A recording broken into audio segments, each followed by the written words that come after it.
अतः मतदाता अमित कुमार का नाम विधानसभा 50 के भाग संख्या 50 से हटाए जाने की संस्तुति की जाती है। हटाए जाने की संस्तुति मतलब आपने वोट काट दिया, और वोट काटने की स्थिति में आप तुरंत इसका फॉर्म 7 भरोगे। साथियों, एसआईआर के नोटिसों की सुनवाई के लिए बीएलओ को अपनी आख्या तैयार करनी है। तो इस संबंध में एक छोटा सा सहयोग मेरी तरफ से है। इस वीडियो में हम समझेंगे कि बीएलओ अपनी आख्या कैसे तैयार करेंगे। इस लेटर को आप भलीभांति समझ रहे होंगे। ये बीएलओ की आख्या का लेटर है, और यहाँ आप मतदाता से रिलेटेड डिटेल भर लेंगे, कोई समस्या नहीं आएगी, सब समझा हुआ है। जिस दिन मतदाता की सुनवाई हो रही है वो डेट यहाँ आ जाएगी। जो उसके नोटिस में विसंगति आई है वो विसंगति आप यहाँ लिख देंगे। सुनवाई के दौरान जो सदस्य उनके घर का उपस्थित है या मतदाता स्वयं उपस्थित है उनका डिटेल यहाँ भर देंगे। जो डॉक्यूमेंट आपने लिए हैं वो यहाँ भर देंगे।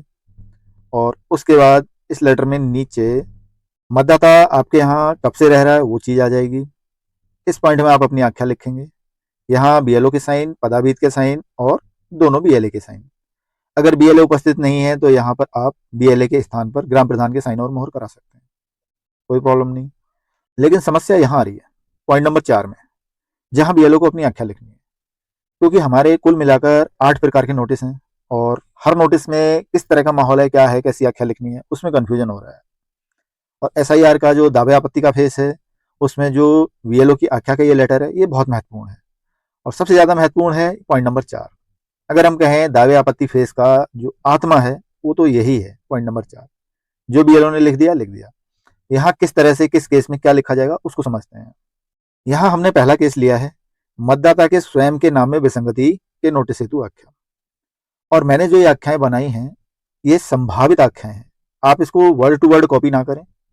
मैं जो बना रहा हूँ ये अपने यहाँ की परिस्थिति के अनुसार बना रहा हूँ, आपके यहाँ परिस्थितियाँ कुछ और हो सकती हैं। तो आप फाइनल आख्या बनाने से पहले अपने उच्चाधिकारियों यारो सर से या किसी अन्य से डिस्कस कर लीजिएगा, क्योंकि जो दावे आपत्ति है वो यारो सर ही सुन रहे हैं, तो उनसे कंफर्म करना आपको जरूरी है। तो आप अपने यहाँ की परिस्थिति के अनुसार अपने दावे आपत्तियों के हिसाब से अपनी आख्या बनाएं, और उम्मीद करते हैं कि मेरे द्वारा जो सैंपल तैयार किए गए ये आपके लिए काफ़ी उपयोगी साबित होंगे। तो सबसे पहली कंडीशन है सिंपल सी कंडीशन कि 2003 में मतदाता का नाम कुछ और था, वर्तमान एसआई ड्राफ्ट में कुछ और है। तो हम उसके लिए कैसे लिखेंगे, जांच में पाया गया कि 2003 की वोटर लिस्ट में मतदाता का नाम अमित था तथा वर्तमान एसआईआर लिस्ट में उसका नाम अमित चंद्र है। अमित तथा अमित चंद्र एक ही व्यक्ति के नाम है तथा वह भाग संख्या 21 का वास्तविक मतदाता है।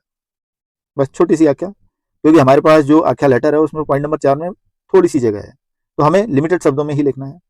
अब यहाँ मैंने अमित, अमित चंद्र, भाग संख्या 21 ये सब काल्पनिक ले रखे हैं, कोई वास्तविक नहीं है, आपको समझाने के लिए है सिर्फ। अच्छा, इसमें थोड़ा सा अगर चेंजेज हो सकता है कि हमने जो प्रोजनी मैपिंग बनाई है वो त्रुटिपूर्ण बन गई हो। जो स्वयं से या प्रोजनी या नो लिंक 3 ऑप्शन आ रहे थे, वहां हम करना तो चाह रहे प्रोजनी लेकिन कर दिया हो स्वयं, उस वजह से भी प्रॉब्लम आ रही है नाम में। तो ऐसी स्थिति में आख्या क्या बनेगी, जांच में पाया गया कि 2003 की वोटर लिस्ट में मतदाता की स्वयं की मैपिंग अमित सिंह के नाम से हुई है, जो कि त्रुटिपूर्ण है, क्योंकि अमित सिंह मतदाता के पिताजी का नाम है। अतः 2003 से मतदाता की प्रोजनी मैपिंग होना चाहिए। अर्थात जो हमने मैपिंग बनाई है, मैपिंग सही है, वही मैपिंग रहेगी, लेकिन जो मैपिंग का प्रकार है वो गलत हो गया। करनी थी प्रोजनी मैपिंग, सेलेक्ट हो गया सेल्फ, उस वजह से ये नोटिस आए, इस तरह की समस्या आएगी। अब यहाँ देखो दिया है मैंने लास्ट में, उपयुक्त मतदाता भाग संख्या 21 का वास्तविक मतदाता है, यानी आपके बूथ का। आप चाहो तो यहाँ भाग संख्या की जगह अपने बूथ का नाम लिख सकते हो। अब आप ध्यान से देखो, स्टार्टिंग में कर रहा हूँ, जांच में पाया गया कि सब में कॉमन रहेगा, और ये मतदाता हमारे यहाँ का वास्तविक मतदाता है, ये लास्ट में कॉमन रहेगा। बीच में लिमिटेड शब्दों में हमारा मैटर आ जाएगा। तीसरी कंडीशन ये है कि हमने जो मतदाता की मैपिंग कर रखी है वो किसी अदर पर्सन से हो गई है, कोई लिंक ही नहीं है उसका, लेकिन भूल बस होगी त्रुटि से, तो नाम में चेंजेज आ ही जाएगा। उसकी आख्या लिखेंगे, जांच में पाया गया कि 2003 से मतदाता की मैपिंग एसी संख्या 50, भाग संख्या 50, क्रम संख्या 50 अमित कुमार के साथ की गई है, जो कि गलत है। मतदाता की सही मैपिंग एसी संख्या 25, भाग संख्या 60 और क्रम संख्या 50 अमित कुमार के साथ होना चाहिए। मतदाता भाग संख्या 21 का वास्तविक मतदाता है। ये वो केस है जब हम लोग एसआईआर फॉर्म भर रहे थे ऑनलाइन, तो हमने जब सिर्फ नाम देखा, नीचे डिटेल नहीं देखा, तो वो दूसरे बंदे से मैप हो गया। नाम फादर ने मैप कर गया, हमने कर दिया, लेकिन इस तरह की मैपिंगों में समस्या आ रही है कि एक्चुअल मतदाता से मैप ना करके दूसरे मतदाता से मैप कर दिया, वो ये कंडीशन है। तो मेरे यहाँ अधिकतर इस तरह की 3 कंडीशन मेरी समझ में आई, इसलिए मैंने सैंपल में 3 ही लिए हैं। आपके यहाँ हो सकता है कोई और परिस्थिति हो, तो आप अपने हिसाब से इसी के अकॉर्डिंग अन्य परिस्थिति बना सकते हैं। तो नाम की विसंगति में इस तरह से आख्या बना लेंगे। दूसरा केस है पिता के नाम में विसंगति। इसमें भी पहला पॉइंट जो है बिल्कुल सिंपल है कि 2003 में पिता का नाम कुछ और था, 2025 में नाम कुछ और है। उसकी जो व्याख्या लिखेंगे, जांच में पाया गया कि 2003 की वोटर लिस्ट में मतदाता के पिता का नाम अमित था तथा वर्तमान एसआईआर ड्राफ्ट लिस्ट में उनका नाम अमित चंद्र है। अमित तथा अमित चंद्र एक ही व्यक्ति के नाम है। उपयुक्त मतदाता भाग संख्या 21 का वास्तविक मतदाता है। यानी सब कुछ ठीक है, सिर्फ इतना सा है कि 2003 में उनका नाम कुछ और बोला जाता था, 2025 में कुछ और बोला जाता है। बाकी हमारा डेटा सारा सही है तो हम इस तरह से आख्या लगा देंगे। अब अगर मान लो कुछ हमारी जो मैपिंग है वहां विसंगति हो गई है तो उसको कैसे लिखेंगे वो समझो। जांच में पाया गया कि मतदाता की 2003 की मैपिंग उनके पिता अमित सिंह से की गई है, जो कि सही है, किंतु वर्तमान ड्राफ्ट में उनके संबंधी का नाम अजीत सिंह है, जो कि उनके पति, अर्थात वर्तमान ड्राफ्ट में संबंध का प्रकार पिता गलत है। सही संबंध का प्रकार पति होगा। उपरोक्त मतदाता भाग संख्या 21 की वास्तविक मतदाता है। इस पॉइंट के कहने का मतलब ये हुआ कि 2025 में जो डिटेल है भरा हुआ वहां पर जो संबंधी है तो संबंधी के साथ में जो संबंध दिखाया गया है फादर और हस्बैंड उसमें चेंजेज हो गया, बाकी सारा सही है। तो उस चेंजेज की वजह से प्रॉब्लम आ गई फादर के नेम में। इस चीज को बता रहे हैं इस पॉइंट में। अब जो प्रोजनी मैपिंग वाला है वो थर्ड पॉइंट है। जांच में पाया गया कि 2003 की वोटर लिस्ट में मतदाता की स्वयं की मैपिंग अमित सिंह के नाम से हुई है, जो कि त्रुटिपूर्ण है क्योंकि अमित सिंह मतदाता के पिताजी हैं। अतः 2003 में मतदाता की प्रोजनी मैपिंग होना चाहिए। उपयुक्त मतदाता भाग संख्या 21 के वास्तविक मतदाता है। तो यहाँ है सब कुछ सही, जो प्रोजनी मैपिंग हमने बनाई वो ठीक है, लेकिन जो प्रोजनी मैपिंग में हमें प्रोजनी सेलेक्ट करना था वहां हमने स्वयं सेलेक्ट कर दिया, तब ऐसी समस्या आ रही है। और नेक्स्ट हमारा बिल्कुल वही कि हमारी मैपिंग ही गलत है। तब जांच में पाया गया कि 2003 से मतदाता की मैपिंग एसी संख्या 50 भाग संख्या 50 क्रम संख्या 50 अमित कुमार के साथ की गई है, जो कि गलत है। मतदाता की सही मैपिंग एसी संख्या 25 भाग संख्या 60 और क्रम संख्या 50 अमित कुमार के साथ होना चाहिए। मतदाता भाग संख्या 21 का वास्तविक मतदाता है। तो इस केस में हमारी देखो मैपिंग बननी किसी और से थी, बना किसी और से थी, नाम वही है, इस वजह से यहां समस्या आ गई। अब नाम वही मतलब थोड़ा बहुत नाम में चेंज होगा स्पेलिंग में, इसीलिए नाम की विसंगति मिली हमें। इसके अलावा भी आपके यहाँ कोई अन्य प्रकार हो सकता है, तो आप अपने जो सिचुएशन है उसके अकॉर्डिंग लिखिएगा। नेक्स्ट केस हम ले रहे हैं 6 से ज्यादा प्रोजनी वाले। तो इसमें जो नोटिस आ रहा है वो ये आ रहा है कि 6 से ज्यादा प्रोजनी है, तो इस चीज को हम एक्सेप्ट भी कर सकते हैं और डिनाई भी कर सकते हैं सिचुएशन के अकॉर्डिंग। अगर किसी मतदाता के 6 से ज्यादा संतान है वास्तव में, तो हम लिखेंगे जांच में पाया गया कि मतदाता के माता पिता की वास्तव में 6 से अधिक संतानें हैं। मतदाता भाग संख्या किसका वास्तविक मतदाता है, कोई दिक्कत नहीं है भाई। 6 से ज्यादा बच्चे हैं तो हैं, नोटिस दो चाहे कुछ भी करो, हैं तो हैं भाई, व्याख्या में हम लिख रहे हैं कि वास्तव में है। लेकिन हो सकता है 6 ना हो, मैपिंग की त्रुटि की वजह से ये समस्या आ गई हो, तब क्या करेंगे। जांच में पाया गया कि अभिलेखों के अनुसार मतदाता के माता पिता की वास्तव में 6 से कम संतानें हैं, अतः इस नोटिस का कारण कोई त्रुटिपूर्ण मैपिंग भी हो सकता है। मतदाता भाग संख्या 21 का वास्तविक मतदाता है। आपको ध्यान होगा जब आप एसआईआर फॉर्म ऑनलाइन भर रहे थे तो आपके मतदाता को किसी दूसरे बीएलओ ने दूसरे क्षेत्र से लिंक कर रखा था, इस तरह की समस्या आ रही थी। तो इस तरह की समस्या यहाँ भी आ सकती है। पता लगा जो मतदाता आपका है, आपने तो अपने मतदाता को उसके फादर से लिंक किया, किसी ने रॉन्ग लिंक कर दिया उसके फादर से, तो वो तो उसका भाई बन गया या बहन बन गई, तो उस वजह से उसके प्रोजनी 6 या 6 से ज्यादा हो गए, नोटिस आ गया। वास्तव में उस बंदे के बच्चे 6 से कम है, लेकिन लिंक 6 से ज्यादा बन गए गलत मैपिंग की वजह से, तो ये आख्या आएगी। और अगर जो मैपिंग है वही गलत होगी, भाई करना था पिता से मैपिंग, कर दिया किसी और से मैपिंग, और उसके ऑलरेडी 5 बच्चे थे या 6 बच्चे थे, तो गलत आना ही आना है। तब आख्या क्या है। जांच में पाया गया कि 2003 में मतदाता की मैपिंग एसी संख्या 50 भाग संख्या 50 क्रम संख्या 50 अमित कुमार के साथ की गई है, जो कि गलत है। मतदाता की सही मैपिंग एसी संख्या 25 भाग संख्या 60 क्रम संख्या 50 अमित कुमार के साथ होना चाहिए। मतदाता भाग संख्या 21 का वास्तविक मतदाता है। तो ये जो तीसरा पॉइंट है, बिल्कुल थर्ड पर्सन से मैपिंग बनना, ये तो किसी भी केस में हो सकता है। इसके अलावा भी कोई परिस्थिति आ सकती है आपके सामने, तो अगर कोई अन्य परिस्थिति आ रही है तो आप उसके अकॉर्डिंग अपनी आख्या को मॉडिफाई कर लीजिएगा। 2 भाई या भाई बहन के बीच आयु का अंतर 9 माह से कम, इसमें भी 2 कंडीशन है।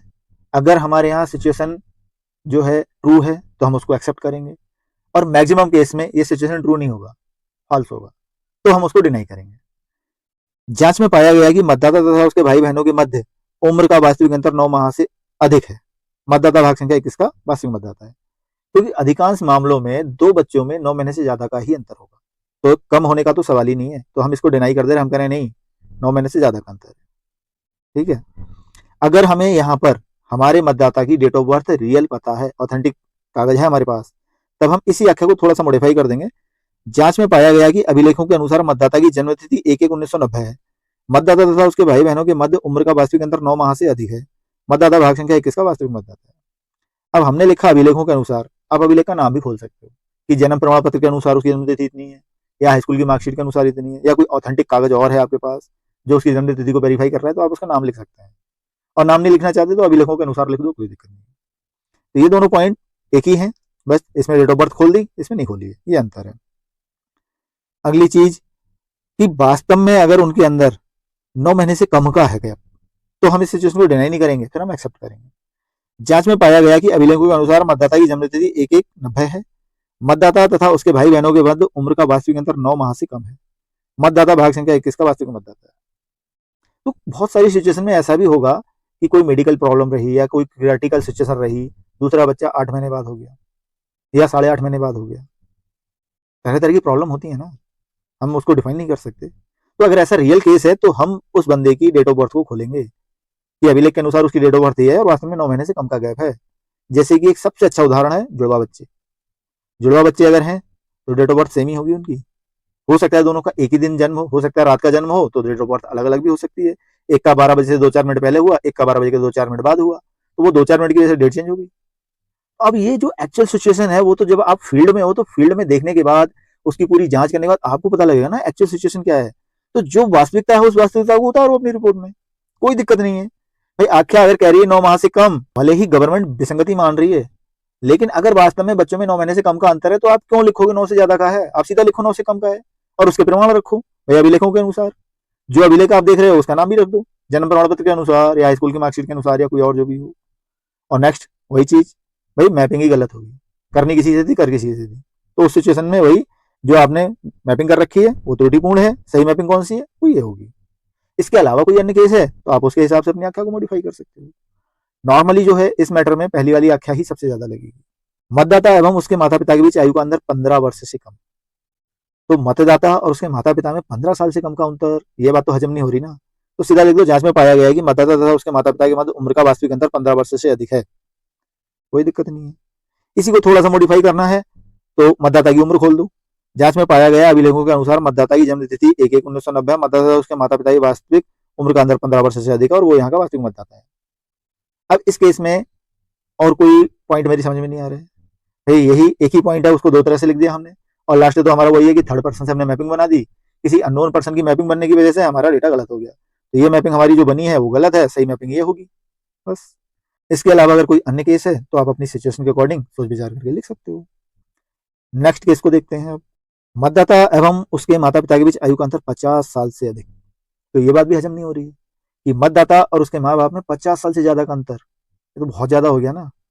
तो सिंपल सी आख्या, जांच में पाया गया कि मतदाता तथा उसके माता पिता के मध्य उम्र का वास्तविक अंतर 50 साल से कम है। मतदाता भाग संख्या 21 का वास्तविक मतदाता है।